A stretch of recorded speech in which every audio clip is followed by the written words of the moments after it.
দুর্গাপুরে ডাক্তারি পড়ুয়াকে গণধর্ষণের অভিযোগ। 4 দিনের মাথায় গ্রেপ্তার তরুণীর সহপাঠী বন্ধু ওয়াসেফ আলী।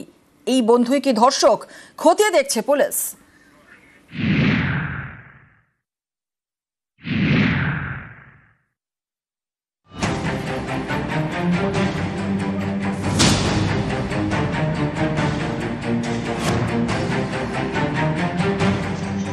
দুর্গাপুরের বেসরকারি মেডিকেল কলেজের ডাক্তারি পড়ুয়াকে গণধর্ষণের অভিযোগ ওঠে। এই মামলায় মঙ্গলবার গ্রেপ্তার করা হয় তরুণীর বন্ধু ওয়াসেফ আলীকে।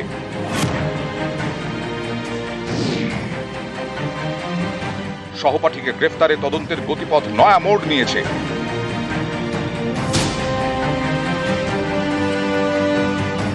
সহপাঠী ওয়াসেফের সঙ্গেই ঘটনার রাতে কলেজ ক্যাম্পাস থেকে বেরিয়েছিলেন ডাক্তারি ছাত্রী। ধৃতের বিরুদ্ধে গণধর্ষণ, জোর করে আটকে রাখা এবং ছিনতাইয়ের ধারায় মামলা করা হয়েছে। তাকে 7 দিন পুলিশ হেফাজতে রাখার নির্দেশ দিয়েছে আদালত।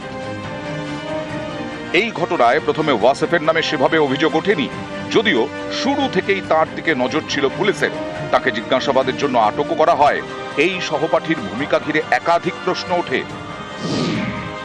ঘটনার রাতে কেন তরুণীকে বাঁচানোর চেষ্টা করেনি? কেন প্রথমে একাই কলেজে ফিরে আসে, তারপর আবার কেন কলেজ থেকে বেরিয়ে যায়? তবে কি তরুণীকে আনতেই কলেজ থেকে বেরোয়? কেন ঘটনার কথা কলেজের নিরাপত্তা রক্ষীকে জানায়নি? এই সব প্রশ্নের মধ্যেই ম্যাজিস্ট্রেটের কাছে গোপন জবানবন্দি দেন তরুণী। সহপাঠী বন্ধুর পোশাক পাঠানো হয় ফরেনসিক পরীক্ষায়।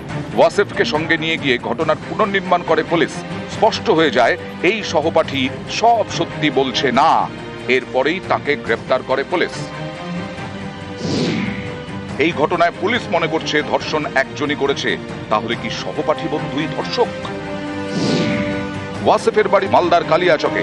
তার গ্রেফতারির পর কালিয়াচকের বাড়িতে যায় নিউজ 18 বাংলা।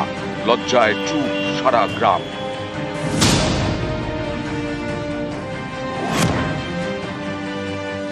নিউজ 18 বাংলা। দুর্গাপুরে বেসরকারি মেডিকেল কলেজের পড়ুয়াকে গণধর্ষণের অভিযোগে তোলপাড় রাজ্য রাজনীতি। ঘটনার পরেই প্রশাসনের বিরুদ্ধে সরব হয়েছিলেন নির্যাতিতার বাবা।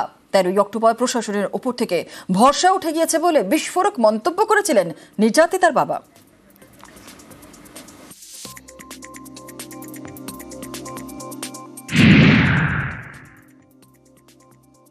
बंगाल सरकार से कोई हेल्प मिला है? नहीं, कुछ नहीं हेल्प मिला। Nobody can help me. हमको हेल्प नहीं चाहिए, हमको न्याय चाहिए बस। हमको पैसा भी नहीं चाहिए, कि कुछ भी नहीं चाहिए, मदद कुछ नहीं चाहिए। I want to justice. Police complain में लिखा गया है कि 8:30 बजे घटना घटा है। मुख्यमंत्री ममता बनर्जी बोली कि 12:30 बजे। वही तो बात है। वो पुलिस भी झूठ है और ममता बनर्जी भी झूठ है। हम देख रहे जहाँ यहाँ लड़की सिक्योरिटी नहीं है, इसलिए हम उसको रिक्वेस्ट किया जब हम हमारा भुवनेश्वर में हमारा लड़की को ले जाओ, नहीं तो यहाँ से कभी भी मार भी देंगे। वो हमारा अभी विश्वास टूट गया। বিস্ফোরক অবস্থান নির্যাতিতার বাবার। মুখ্যমন্ত্রীর কাছে ক্ষমা চেয়ে নিলেন নির্যাতিতার বাবা। দুর্গাপুরে ছাত্রী নির্যাতনে পুলিশি তদন্তেই আস্থা। আমি মমতা দিদি মায়া বলে আমি ক্ষমা মেগে নিয়েছি, ওদের মেয়ে বলে আমি ছেড়ে দিয়ে যাচ্ছি। ওই ন্যায় দিবে, ঠিক আছে, আর কিছু বলো না। আমি মমতা দিদির কথা ক্ষমা মেগে নিয়েছি। যদি কিছু আপনার বেটা মতো ভুল করেছি ক্ষমা করে দিই, বাকি ওকে যাহা নিবে, আমার মেয়েকে যাহা ন্যায় দেবে ওইটাই আমার খুশি।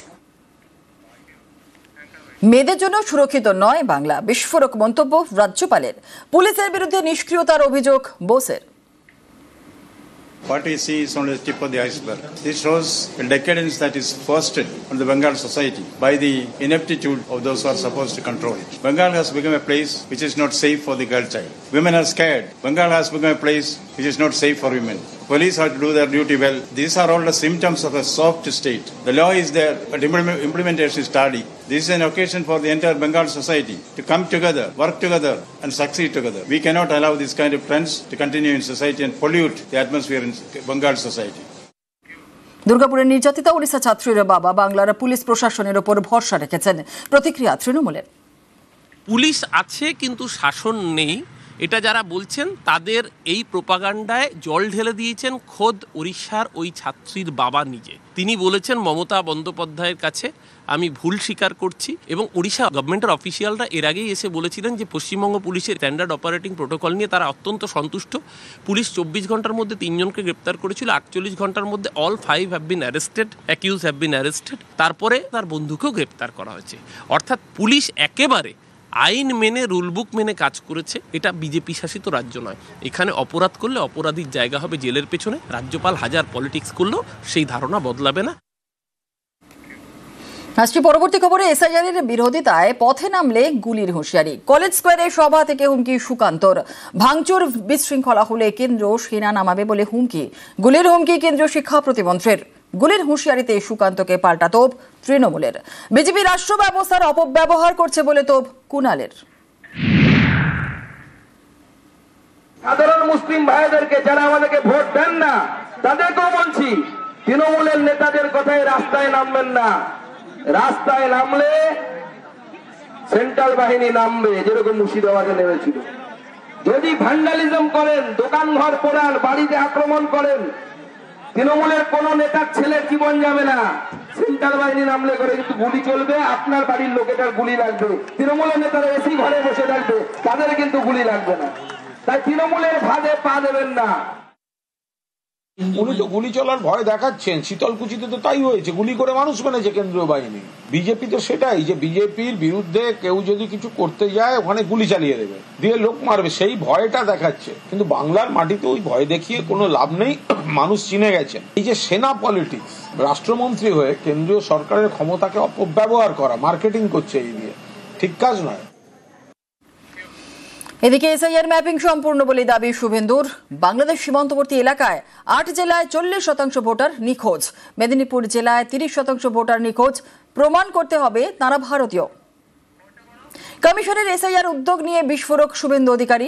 শুভেন্দুর এসআইআর ম্যাপিং মন্তব্যে পাল্টা তোপ তৃণমূলের। নির্বাচন কমিশনকে কাজে লাগিয়ে ভোটারদের ভয় দেখাচ্ছে কেন্দ্রের বিজেপি সরকার, অভিযোগ কুণাল ঘোষের।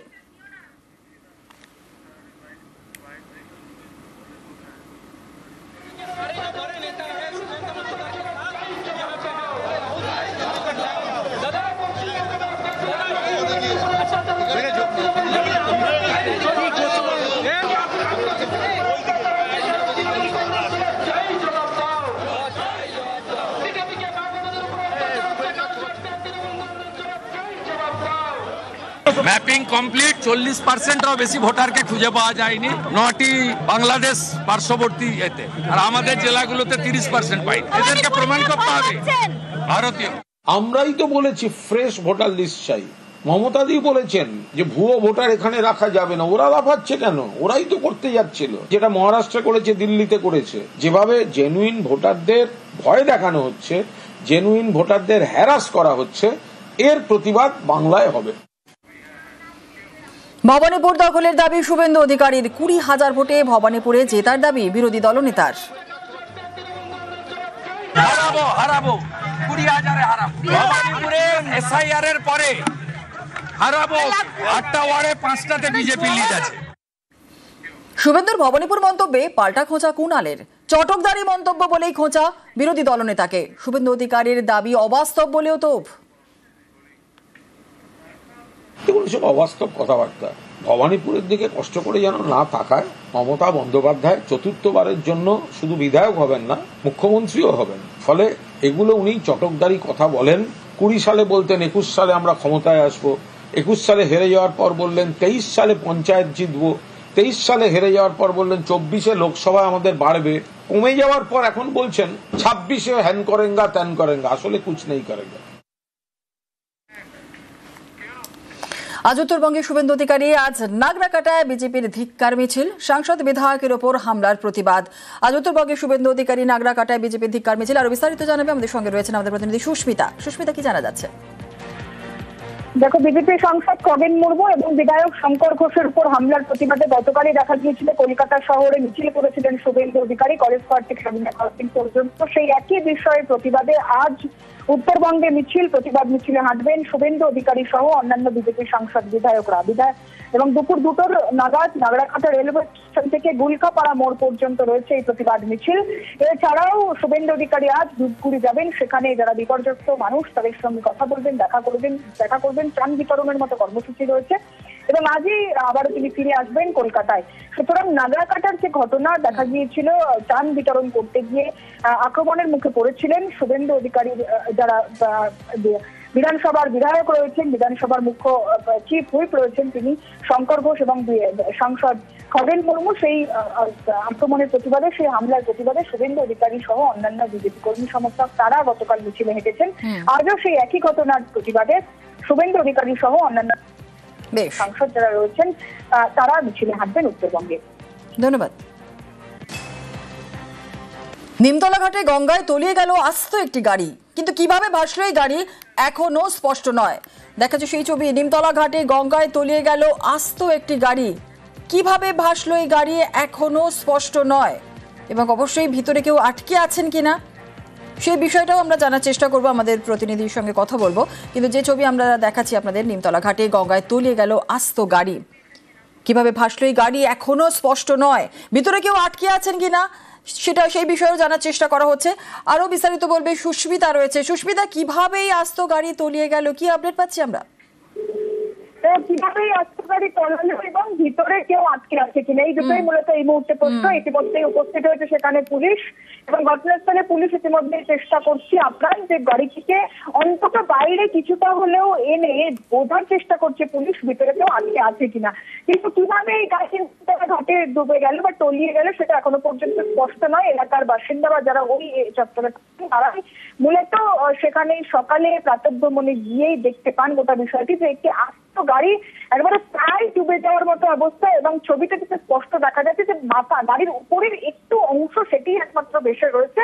কিন্তু কিভাবে সেই গাড়িটি গেল, গাড়িটি কিভাবে অত দূর চলে গেল, গাড়িটি তীরে তোলার চেষ্টা করছে এই মুহূর্তে পুলিশ। ভিতরে কেউ আছে কিনা সেই বিষয়টি এই মুহূর্তে পুলিশ নিশ্চিত হওয়ার চেষ্টা করছে। বেশ, পরিস্থিতির দিকে নজর রাখো, পরবর্তীকালে আমরা আবারও আপডেট নেব। আপাতত ধন্যবাদ।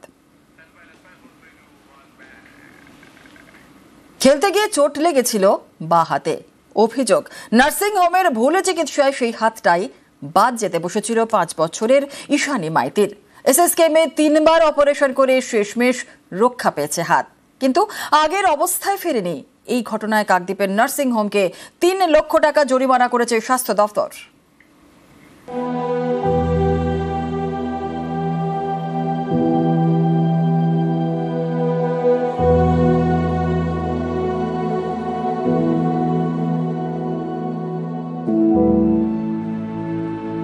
বাঁহাতে অপারেশনের দগদগে দাগ, হাতটা প্রায় অকেজো। অভিযোগ নার্সিং হোমের ভুল চিকিৎসার জন্যই এই অবস্থা।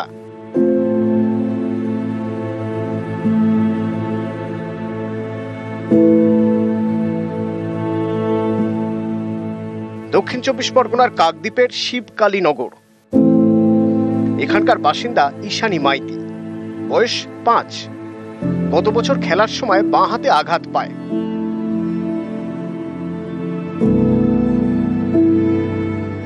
পরিবারের দাবি, স্থানীয় চিকিৎসকের পরামর্শে নিয়ে যাওয়া হয় কাকদ্বীপের নার্সিংহোমে।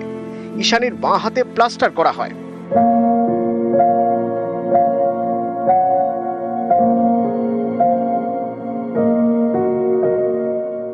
অভিযোগ, কয়েকদিন পর থেকে নাবালিকার বাঁ হাতে ব্যথা শুরু হয়।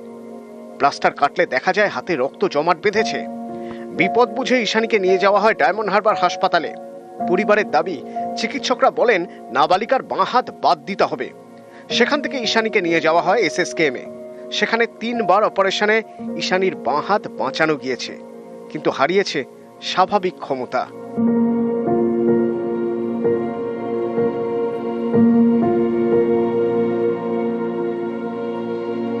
কোর্টে অভিযোগ করেছিলাম, ওনারা পারেনি, নোটিশ দিয়েছিল, ওরা কোনো উত্তর দেয়নি। ওই মৃণাল মণ্ডলও কোনো মৃণাল মণ্ডলের কাছে নার্সিংহোমে কোনো উত্তর দেয়নি। না, মৃণাল মণ্ডলের কাছে আমরা গিয়েছিলাম, নার্সিংহোমের যারা ছিল, আমরা যেহেতু চিনি না তো ওনার কাছে ঠিকানা চাইতে গেছিলাম। উনি ঠিকানা উল্টোপাল্টা দিয়েছিল। আমার যে উকিল ছিল পার্থ সারথী মণ্ডল, উনি সব কিছু ঠিকানাপত্র জোগাড় করেছিলেন। মৃণাল মণ্ডল আমাকে ঘুরিয়ে বলেছে যে তোমার কি করার আছে তুমি করো, আমি 2500 টাকা দিয়ে জামিন করে আসবো। নার্সিংহোমের বিরুদ্ধে কাকদ্বীপ থানা এবং স্বাস্থ্য দপ্তরে অভিযোগ জানায় ঈশানীর পরিবার। তার ভিত্তিতে শুরু হয় তদন্ত। নার্সিংহোম কর্তৃপক্ষকে 3 লক্ষ টাকা জরিমানা করেছে স্বাস্থ্য দপ্তর। নিউজ 18 বাংলা।